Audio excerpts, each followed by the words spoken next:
좋아요와 구독하기는 사랑입니다. 안녕하세요, 부동산입니다. 제가 이석증 때문에 고생하고 있다고 말씀드렸더니 좋은 의견들, 글들 남겨주셔서 정말 감사합니다. 눈물 날 뻔했어요. 네, 제가 유튜브에서 막 영상들 이거 찾아보다 보니까 해외의 어떤 병원 선생님이 이렇게 이 원리와 함께 어떻게 하면 되는지 나와 있는 영상 올려준 게 있는데, 그걸 보니까 좀 확실하게 이해가 되더라고요. 그래서 그거 따라서 했더니 많이 좋아졌습니다. 얼른 완쾌될 수 있도록 노력하겠습니다. 자, 오늘 부동산 뉴스 7월 5일이네요. 부동산 뉴스 좀 읽어보도록 하겠습니다.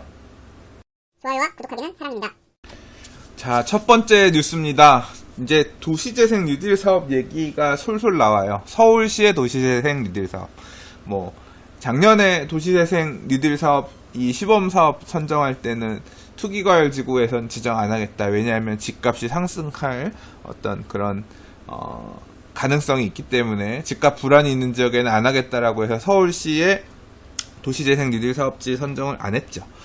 그리고 나서, 이제 서울시가 자꾸 서울시 전역이 아시다시피 투기과열지구잖아요. 그래서 아니다, 집값 그렇게 불안하지 않다. 그래서 구청장들이 연대해서 일단 돈을 갖다 써야 되니까, 정부 돈을 갖다 써야 되니까 그렇지 않다 얘기도 하고, 서울시도 국토부에 싸바싸바 이제 이런 뉘앙스의 어떤 보도 자료들이 작년 가을부터 해가지고 올 상반기까지 계속 나왔었어요. 그래서 이제 은근슬쩍 서울시도 이제 도시재생 뉴딜 사업, 정부의 돈을 좀 갖다 쓰려고, 좀 하나 봐요. 그래서 요번에 이제, 그와 관련된 얘기가 나왔는데요. 이제, 집값 상승률이 높았던 지역, 서울시는 다 전역이 투기과열 지역이긴 하지만, 그래서, 이, 지역에 따라서, 집값 상승률이 높았던 지역 같은 경우는, 빼고, 그 다음에 낮았던 지역들 같은 경우는, 도시재생 뉴딜 사업 할 수 있게끔, 이렇게 좀, 선별적으로 하겠다. 이제 그런 내용이 나온 것 같아요. 그래서 서울시는 덜 오른 12개구가 해당이 되고, 집값이 안정된 곳, 여기는 이제 도시재생 뉴딜 사업 신청할 수 있으니까 구청별로 신청해라, 이제 이런 얘기죠. 자, 서울시는 한국감정원의 집값 상승률 통계를 기준으로 해서 강남 4구 13개구를 신청 대상에서 제외했고, 12개 자치구에다 신청을 받을 건데 요건이 돼야 된다고 합니다. 도시재생 활성화 및 지원에 관한 특별법이 정한 도시재생 활성화 지역 지정 요건을 갖춰야 되는데, 쇠퇴지수 3가지, 인구, 노후도, 산업 중 2가지 이상을 충족해야 된다고 하고요. 그리고 이미 서울시가 돈 내가지고 해왔던 지역들 많이 있잖아요. 이제 그런 지역들 같은 경우는 신청 대상에서 제외한다. 그래서 창신숭인, 가리봉, 그 다음에 용산의 해방촌, 그 다음에 올해 마중물 사업 완료를 앞두고 있는 1단계 서울형 도시재생 활성화 지역, 성수, 장위, 신촌, 상도, 사동, 암사동 여기도 빠지고, 그 다음에 공공부문 사업이 완료된 주거환경관리사업 지역 등이 제외된다고 합니다. 그리고 전면 철거 방식의 사업으로 또 신청을 하게 되면 거기도 안 해주겠다, 이렇게 얘기를 해요. 자, 일단은 서울 지역에 신규 사업지 10개를 지정한다고 합니다. 근데 그 중에서 이제 7개는 서울시가, 12개 자치구 중에서 신청되는 데 중에서 서울시가 7개는 하고, 3곳은 한국토지주택공사 LH, 그 다음 SH공사 등 공공기관이 기관 제한형으로 해서 10개를 한다고 합니다. 그래서 6일부터 자치구, 6일이면 내일이네요. 신청을 받고 7곳을 서울시가 선정해서 국토부에 제출하고 8월 말에 최종 사업지를 결정한다고 합니다. 여기 7곳에 국비 600억 원이 총 투여된다고 하는데요. 600억 원이면 한 개당 100억도 안 되네요. 100억도 안 되는 돈인데, 이제 이 돈으로 뭘 할 수 있을까요? 자, 일단 지도에서 잠깐 볼게요. 일단 2개 가능한 지역들 딱 지도를 보면, 요 한강변을 끼고 있는 소위 말하는 강북사구, 이게 뭐예요? 마포, 용산, 성동, 마용성, 광진구까지 해서 강북사구, 마용, 성광에 중구 빠졌고요. 그 다음에 요 위는, 여기가 어디 보자. 여기가 성북구인가요? 성북구도 이미 받은 데가 있어서 뺐나 보네. 그래서 이제 강북 쪽에 있는 나머지 구들이 해당 가능한 데고, 강남 4구죠. 여기가 서초, 강남, 송파, 강동 빠졌고, 동작, 여의도까지 양강변 끼고 있는, 여기 양천. 예. 야, 이 딱 어디가 집값이 많이 올랐고 상대적으로 덜 올랐는지가 한국감정원 자료를 보니까 그대로 드러났네요. 예. 좀 덜 올랐던 데들, 지역들 중심으로 해서 12개 중에서 예, 신청을 하겠다라고 합니다. 이 그래프는 아주 그냥 예술이네요, 보니까. 좋아요와 구독하기는 사랑입니다. 자, 다음 기사입니다. 아파트 지을 때 바다모래 쓴다는 얘기 들으신 적 있으신가요? 그래서 뭐 신도시 아파트들이 바다모래를 써서 이게 금방 별로 튼튼하지 않다, 이런 얘기들이 부동산 커뮤니티에 엄청 시끌시끌한 적이 있죠. 나중에 이제 얘기하다 보니까 요새는 강모래라는 게 없어서 다 바다모래 씻어서 썬다. 그래서 지금 뭐 바다모래가 문제다라고 하는 게 사실은 문제가 아니다, 이제 이런 반론도 있었고, 아파트 지을 때, 그러니까 집 지을 때 사용하는 골재들, 그러니까 이 골조를 만들기 위한 이 재료들에 대한 얘기가 일단 기사에 나와가지고, 사실 저도 잘 몰라요. 그냥 건설회사들이 어련히 알아서 튼튼하게 잘 짓겠어, 뭐 이런 정도의 생각이었죠. 뭐 무너지지 않겠지, 뭐 지금 사실 그냥 그 정도로 느슨하게 전문가들이 알아서 하는 거고 기준이 있을 테니까, 좀 그러고 보면 저는 안전불감증이 조금 있는 사람인 것 같긴 해요. 근데 그런 관점에서의 기사가 아니라 이번 기사는 뭐냐면 순환골재래요. 이 순환골재가 뭐겠어요? 골재가 순환된다. 그러니까 이미 집을 지을 때 썼던 골재를 다시 부숴가지고 부분 그 골재들을 갖다가 집을 짓는데 다시 사용하는 문제에 대해서 일단 정부랑 업계랑 또는 이제 이 주민들이랑 사용자들, 그러니까 결국 집을 나중에 사용할 분들, 이제 이런 분들 간에 조금 의견이 나오는 것 같아요. 자, 정부가 국민의 안전과 직결되는 주요 구조체까지 건설 폐기물을 재활용한 순환골재를 사용할 수 있도록 법 개정을 추진하고 있어 건설업계와 갈등이 커지고 있대요. 정부는 시민단체들의 반대에도 불구하고 순환골재 사용을 적극 장려해왔지만 유해성 논란과 부실 품질 문제가 활성화의 걸림돌로 작용해왔는데, 이번에 개정안을 통해서 우려를 불식시키고 하겠다. 정부가 5월 16일 예고 고시한 콘크리트용 골재 산업표준 개정안은 순환골재 용도를 콘크리트 구조체용까지 확대한 것이 주요 골자고, 사용 범위가 넓어지면서 아파트 기둥, 보호 등 중요 부분에도 순환골재가 사용되는 길이 열리게 되는 셈이라고 합니다. 자, 순환골재가 뭐냐? 건축물, 철거 등 발생하는 건설 폐기물을 선별, 파쇄 등의 일정 공정을 거쳐서 재활용할 수 있도록 만든 건설 재료가 순환골재라고 합니다. 뭐 순환골재를 쓰면 이런 건설 폐기물들 매립하는 공간 줄일 수 있고, 그 다음에 환경 오염할 수 있고, 다시 쓰니까 골재를 재활용하니까 골재가 부족한 부분을 좀 채울 수 있고 그런 장점도 있겠죠. 근데 단점도 있겠죠.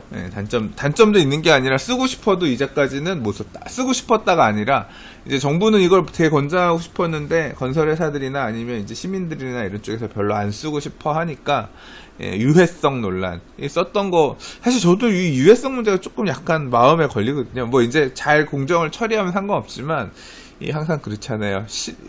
눈앞에서 보지 않으면 항상 속이는 그런 사람들, 업체들 돈 때문에. 뭐 옛날에 우리 성면이라든가 이런 것들 있잖아요. 이제 그런 것들 잘 처리 안 된 골재가 잘못 사용돼 가지고 괜히 새로 집 들어갔는데 문제되지 않을까, 이런 부분들이 신경 쓰이잖아요. 그러다 보니까 일반 집 짓는 데는 못 쓰고 산업단지 조성 등의 관급공사에서만 이제 순환골재 한 80% 이상이 사용되어 왔었답니다. 그러니까 집 짓는데 이제까지 안 사용해왔었는데, 이제 좀 법이 개정을 통해서 순환골재 사용을 완화하면서부터는 조금 달라질 수 있다 그래요. 그래서 이번에 개정안이 통과가 되면 순환골재 사용 용도도 없애고 사용량도 한 60% 정도로 확대가 돼서 순환골재가 건설 분야에 빠르게 유입될 것이고, 결국 아파트 주택 지을 때 많이 순환골재들을 사용하는데, 이렇게 되면 우리가 이제 분양받게 되는 집들이나 이런 데에서도 이런 자재들이 많이 사용될 수 있다.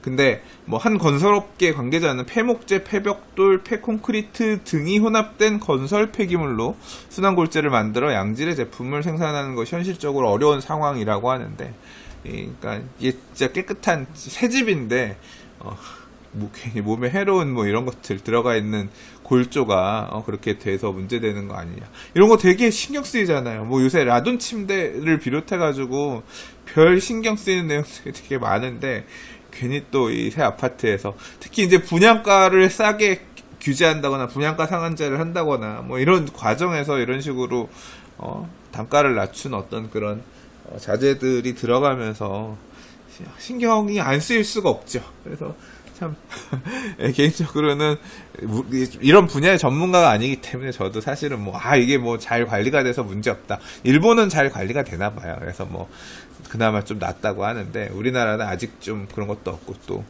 뭐 옛날에 막 이런 거 있잖아요. 안 보이는 데에서 몰래 섞어서 팔기도 하고 막 이런 것들에 대한 불신 이런 게 있다 보니까 아파트 골재에서도 이런 상황이 생긴다고 하면 좀 걱정스러운 부분이긴 합니다.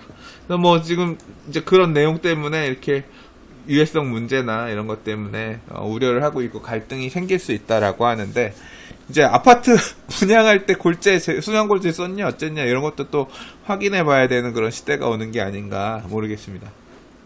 좋아요와 구독하기는 사랑입니다. 자, 다음 기사입니다. 제가 그저께 부동산 별별 수다 녹화하면서 하반기 부동산 시장 어떻게 될 것 같아요? 얘기하자 그래서 조영준 대표님이랑 얘기하면서 과감히 올 상반기의 상승분 중에 일부를 뱉어넣는 형태가 연말 가면 되지 않겠냐, 좀 약간 하락에 이렇게 베팅을 했던 것 같은데 완전 어제 나온 기사들부터 좀 굉장히 당황스러워요. 왜 당황스럽냐면 제가 말한 것하고는 전혀 반대 얘기들 기사가 나오고 있죠. 자, 거래 절벽 벗어나는 대치동 음마 가격은? 이런 제목 기사가 나왔는데, 자, 이제 대치동 음마 아파트 하면 재건축 아파트의 대표적인 주자로 꼽히는 단지예요. 강남 재건축하면 항상 대치동 음마 아파트 얘기가 기사를 장식해왔던 시절이 있었죠. 예. 사업이 뭐 35층 받을 거냐 못 받을 거냐를 비롯해서 좀 초기 단계의 재건축으로 얘기가 많이 되는 단지인데 가격도 되게 많이 올랐죠. 왜냐하면 굉장히 좋은 위치고 인근에 지역 개발 호재도 있고 세택 부지 개발이나 뭐 이런 것들, 그래서 또 위치 되게 좋은 곳이죠.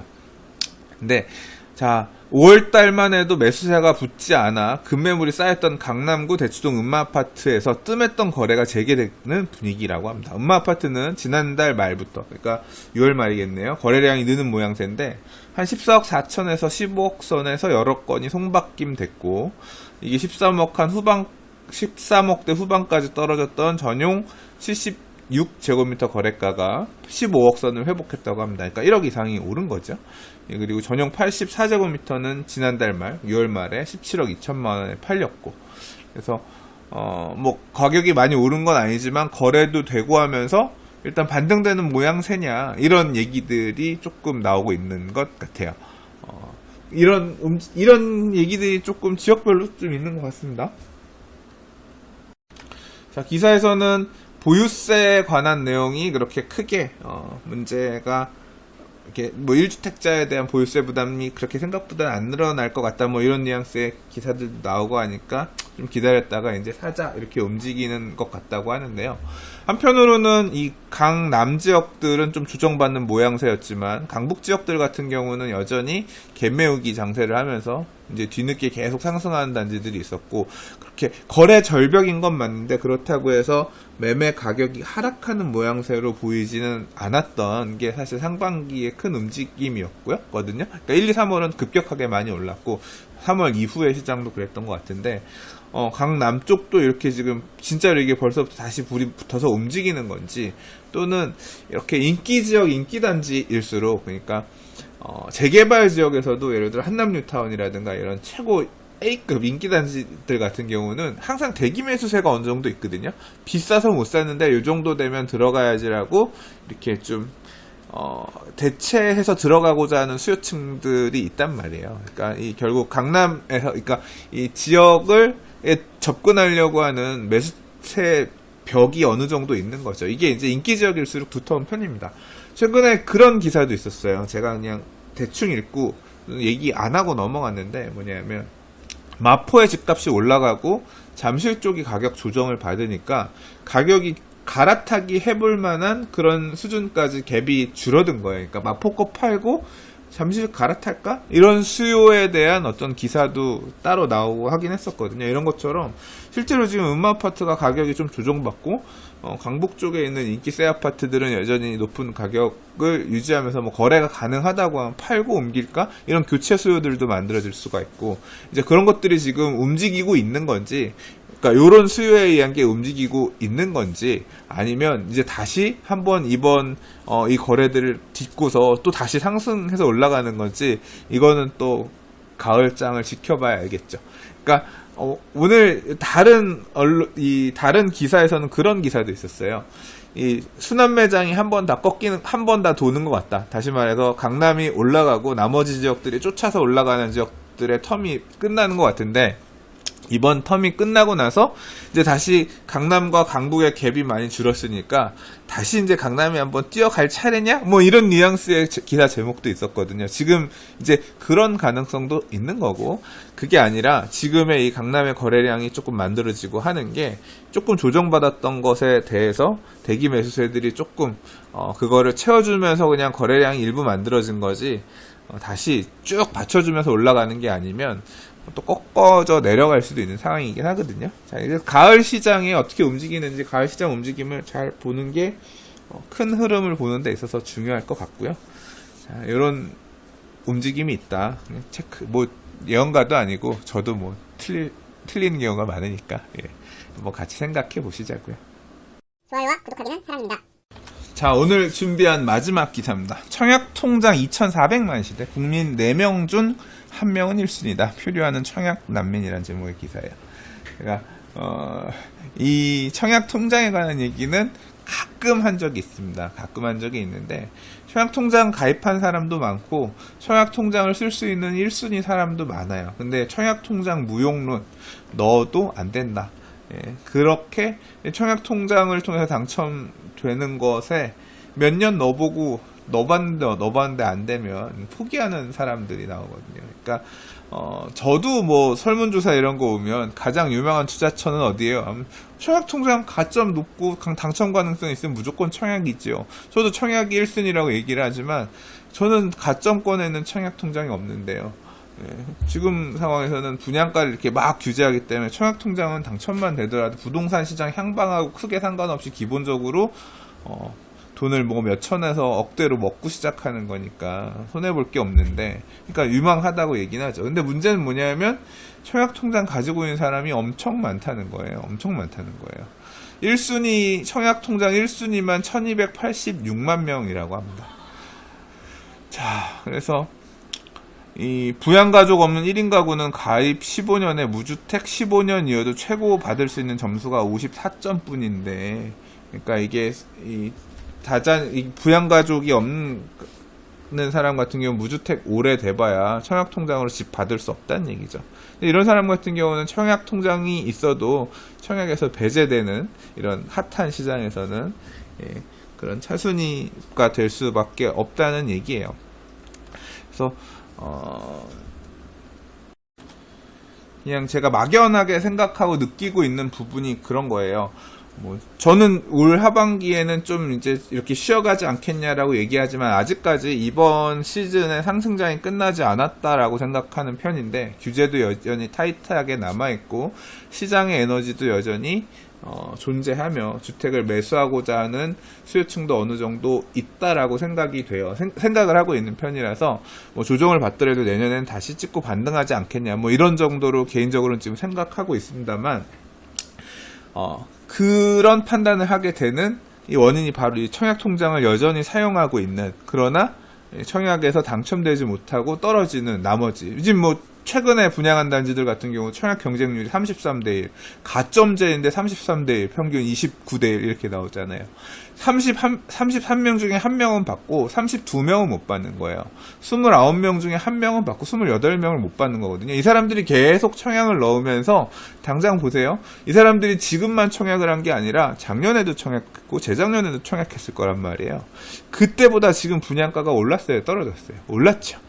그렇게 많이 오르지 않은 데도 있지만 기본적으로 다 올랐단 말이에요. 근데 만약에 올해도 계속 넣어봤는데 안 되고 내년에 또 청약하는 데 가서 계속 넣어봤는데 이런 이유 때문에 1순위 통장은 너무 많고 나는 당첨 가점권이 되지 않아 해서 계속 안 됐는데 나중에 가서 분양가는 계속 올라 있어가지고 차라리 그 시절에 가서 이 청약 통장을 계속 넣고 있는 사람들이 느끼고 있는 공포 또는 되게 속상한 부분이 뭐냐면 기회비용이거든요. 차라리 재작년에 그냥 이거 청약한다고 붙지 말고 그냥 동네 아파트 아무거나 살걸. 그랬으면, 전세 안 옮기고 샀으면 지금 뭐 1억이 올랐는데 2억이 올랐는데 하면서 이 상실감, 기회비용 손실에 대한 부분에 대해서 후회를 안 하고 있을 수 있단 말이에요. 근데, 이게 계속 이어지다가 이제 다시 만약에 지금 조정을 받았다가, 뭐 제 예상대로 조정을 받았다가 찍고 다시 올라간다고 하는데, 오르는 게 우리가 이번 상승장에서도 봤지만 슬렁슬렁 오르는 게 아니거든요. 급격하게 올라가는 거거든요. 타다가 한 달, 두 달에서 몇 천만 원 올라버린 거 아까워서 안 잡았더니 막 1억 올라가 버리고, 그래서 야, 망연자실하게 못 사고, 이제 이런 걸 경험하면서 뒤늦게라도 사야지. 청약에서 배제되어 있는 이런 실수요층들이 마지막에 가가지고 막 달라들어서 집을 사기 시작하는 시점이 사실은 이제 저는 이번 상승장의 제일 끝 꼭지, 이제 그렇게 매수하고 넘어가게 되면 그때가 이제 또 이번 상승장의 변곡점이 될 수 있을 거라고 개인적으로 생각하는 편이거든요. 자, 이건 그냥 제 생각이니까. 근데 자, 여전히 이 기사에서는 그런 수요층들, 제가 우려하고 있는, 나중에 이 공포로 돌아서면서 매수세로 뒤바뀔 수 있을 이런 수요층들에 대한 어떤 움직임들을 항상 생각해야 된다. 그런 수요층들이 이렇게 지금 남아있다. 예. 뭐 그 얘기를 좀 하고 싶었습니다. 좋아요와 구독하기는 사랑입니다. 제가 오늘 읽으려고 했던 기사 중에 한남이 고가차도 철거한다는 기사가 있었습니다. 어디냐면 한남대교 북단에 딱 넘어오고 나면 남산 1호 터널 가는 신당동, 장충동이랑 이쪽으로 가는 길 쪽에 보면 중간에 고가 있잖아요. 이제 그거 철거한대요. 42년이나 된 도로 고가라고 하더라고요. 확실히 이제 이 고가 철거되면 한남 오거리 쪽도 굉장히 좋아질 것 같고, 교통은 어떻게 될지 모르겠어요. 교통은 좀 더 혼잡해질지. 여기가 안 그래도 이제 좀 체증이 어느 정도 있는 데긴 한데 또 오거리잖아요. 그래서 근데 뭐 그러나 이렇게 좀 노후한 고가들 철거하고 하는 거는 좋은 것 같습니다. 저도 가끔 이용하는 도로라서 보통 이제 경부고속도로 타고 한남대교 넘어오면 이거 해가 집에 올 때 많이 가는 길인데 어떻게 바뀔지 궁금하네요. 자, 오늘도 부동산 TV 들어주셔서 봐주셔서 감사합니다. 자, 내일 또 다른 부동산 뉴스와 이슈 가지고 인사드리도록 할게요. 감사합니다. 부동산이었습니다. 좋아요와 구독하기는 사랑입니다. 안녕히 계세요.